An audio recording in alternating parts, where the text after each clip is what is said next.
6 towers, exercise zone, बड़ी balcony के साथ आने वाले 1 साल में पोजीशन रैप रूट टीएमसी प्रोजेक्ट। 15,000 स्क्वायर फीट का garden with all modern amenities. मैं अब्दुल वसीम चौबदार प्रेजेंट करता हूँ Mumbra Sky valley.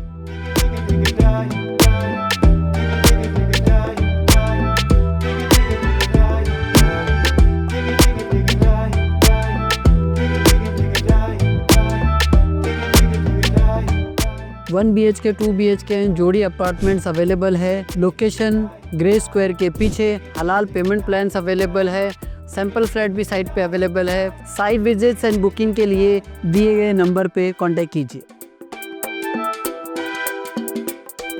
Iran Israel जंग, हिंदी की सख्ती जैसे कई मुद्दों पर पक्ष प्रवेश के मौके पर क्या बोले विधायक जितेंद्र आव्हाड।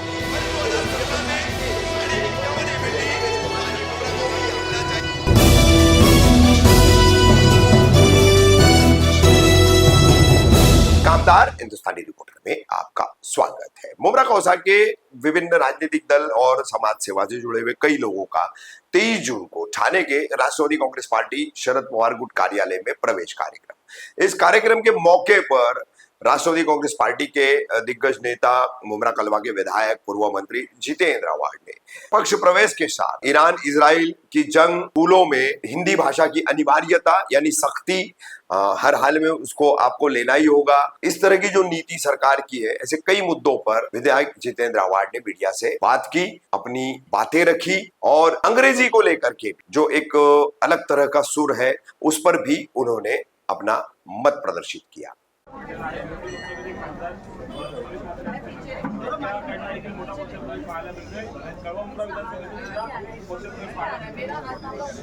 आज अनेक युवकांनी आणि ज्येष्ठ वेगवेगळ्या पक्षाच्या ज्येष्ठ सदस्यांनी, कार्यकर्त्यांनी आज राष्ट्रवादी काँग्रेसमध्ये प्रवेश केलाय आणि बदलणाऱ्या परिस्थितीमध्ये राष्ट्रवादी काँग्रेस सक्षमपणाने उभा राहू शकतो, लोकांच्या समस्या सोडवू शकतो असा लोकांना विश्वास आहे।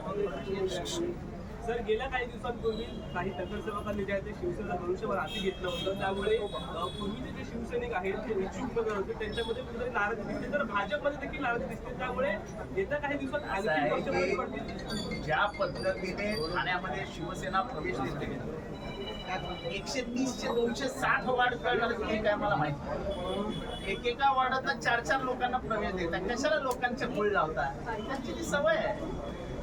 4 वर्ष त्या प्रामाणिक शिवसैनिकांनी काम केलं, आता ते फिरतात मागे मागे मागे मागे। उपऱ्यांचं राज्य आलंय, व्यवस्था आहे, आम्हाला काय करायचंय? दुसऱ्याच्या घरात काय चालतं हे बघण्याची सवय आमच्यापैकी कोणालाही नाही, त्यांचं घर त्यांना सुटतं। परंतु येणाऱ्या काळामध्ये आणखी काही पक्ष जे नाराज आहेत ते माझ्याकडे येतातच आहेत ना, माझ्याशी संपर्क साधतात।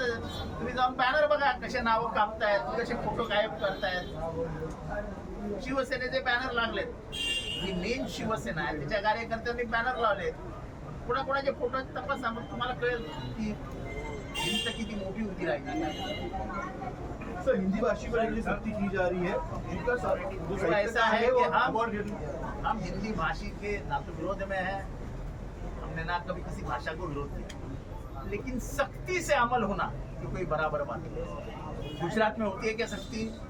बंगाल में होती है क्या सख्ती? तमिलनाडु में होती है क्या सख्ती? उड़ीसा में होती है क्या सख्ती? महाराष्ट्र में क्यों? हमने ना कभी हिंदी भाषी के ऊपर राजनीति, देखो इनको राजनीति कर दी है धर्म के नाम पे, इनको राजनीति कर दी है जात के नाम पे, इनको राजनीति कर दी है भाषा के नाम पे। अब ये कहना कितना जायज है कि जो अंग्रेजी बात करते कुछ दिनों में उनको शर्म आएगी? अंग्रेजी ये अंतरराष्ट्रीय भाषा है, दुनिया के हर दरवाजे पे जाओगे तो आपको इंग्लिश में ही बात करनी पड़ेगी। और मैं तो कहूंगा कि कोई भी माँ बाप अपने बच्चे को बड़ा देखना चाहते हैं तो उसको अंग्रेजी पढ़ाइए, आपके बच्चों की जिंदगी तबाह मत कीजिए। अंग्रेजी नहीं आएगी तो दुनिया के दरवाजे पे वो खड़ा नहीं रह पाएगा। महाराष्ट्र में देखो ये हिंदी भाषा अंग्रेजी को गाली देना, इसका प्रभाव बच्चों पे पड़ रहा है सर। ऐसा है कि अंग्रेजी, हिंदी, ये सब भाषाओं के ऊपर जो राजनीति शुरू हो गई है, ये सिर्फ और सिर्फ राजनीतिक है, सियासती मामला है। हम इंग्लिश अंग्रेजी स्कूल में पढ़े हैं, हम क्या मराठी बात नहीं करते? हम हिंदी बात नहीं करते क्या? हमारे जमाने में ना हमारे माँ बाप ने कोई सख्ती की थी, ना स्कूल ने कोई सख्ती की थी, तो हम बात नहीं करते। ये क्या नया राजनीतिकरण हो रहा है? ये सिर्फ और सिर्फ वोट, बाकी कुछ नहीं है, वोट की राजनीति है और कुछ नहीं। सर मराठीमध्ये सर हिंदी भाषेचा वाद सध्या महागात होतोय. हे जाणून बुजून तू टाळी मार, मी टाळी मार, तो काही टाळ्या वाजतो.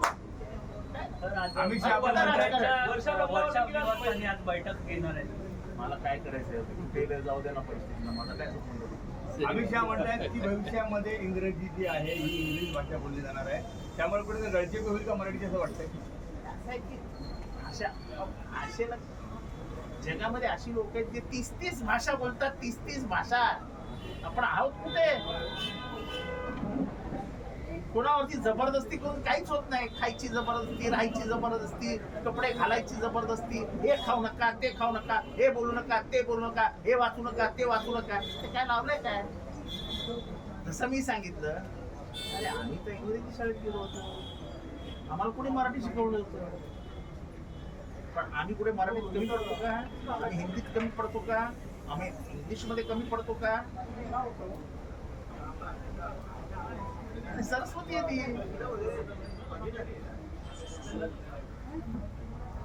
मुक्त शिक्षण व्यवस्था आहे. कशाला जबरदस्ती करता? 3 भाषांची जबरदस्ती तुम्ही करणार, जबरदस्ती करू नका. आई वडिलांना, शिक्षकांना जे शिकवायचे शिकवून शिकतातच. हे बोलणं इंग्रजी बोलणाऱ्यांना लाज वाटेल. कशाला लाज वाटेल? जगाचा दरवाजा उघडवायचा असेल तर तुम्हाला ओपन द डोअरच म्हणावं लागेल. मी प्रचंड अभिमान बाळगतो, मला प्रचंड माझ्या भाषेबद्दल स्वाभिमान आहे. ती माझी आई आहे, माझी मातृभाषा आहे. माझी मातृभाषा माझ्या जागी. पण जेव्हा जगाच्या दरवाजे मी उठवायला जाईन, माझी पोरगी जाईल किंवा महाराष्ट्रातलं कोणीही जाईल किंवा भारतातलं कोणीही जाईल, त्याला इंग्रजी शिवाय पर्यायच नाही हो. जगाची भाषा आहे ती. जगाच्या भाषेला लगाम लावू आम्ही असं म्हणतो म्हणजे भारताला मागे घेतलं. इथे रोजगाराची संधी, इथे पुढे जाण्याची संधी, इथल्या शिक्षणाची संधी, हिला कुठेतरी लगाम लावण्याचा प्रयत्न आहे. शिक्षित भारत राहावा ही यांची इच्छा आहे. त्यांनी हे बोलावं की अंग्रेजी शिकू नका, हे शिकू नका, ते शिकू नका, ते शिकू नका. आणा ना संस्कृत, आणा संस्कृत शिकवायला सुरुवात करा आणि जगाच्या बाजारपेठेत पाठवा तुमच्या पोरांना. याच्यासाठी चालतंय सगळं.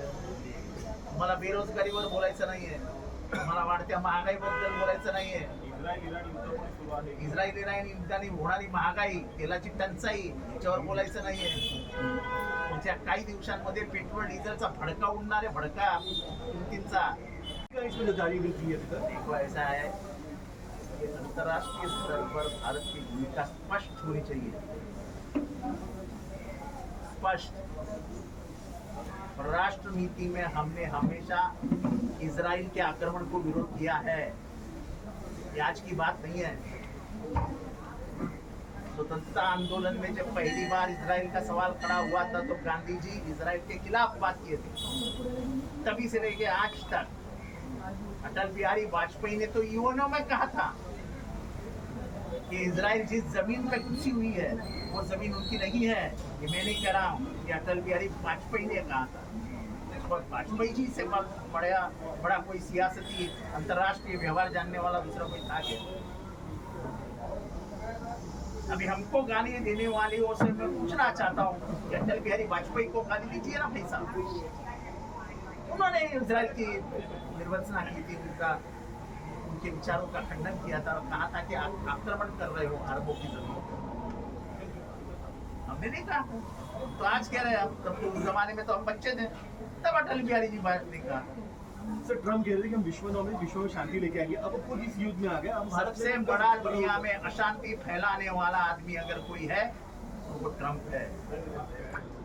वो ट्रम्प हमारे भारत के बारे में कहता है कि भारत में मत जाओ, क्योंकि भारत में आजकल रेप होते हैं, भारत में लूट होती है, भारत में महिला सुरक्षित नहीं है। तो हमारी जितनी भी टूरिस्ट इकोनॉमी है, टूरिस्ट के ऊपर जो हमें पैसा मिलता है, उसका खत्मा करने का काम अमेरिका कर रही है। हम उसके बारे में सोचते हैं। अमेरिका का आज के तारीख में उठाया गया हर कदम भारत के विरोधी है। तो पाकिस्तान माय फ्रेंड पाकिस्तान बोलता है, पाकिस्तान को पैसे देता है, हम कैसे उसको अपना मित्र माने?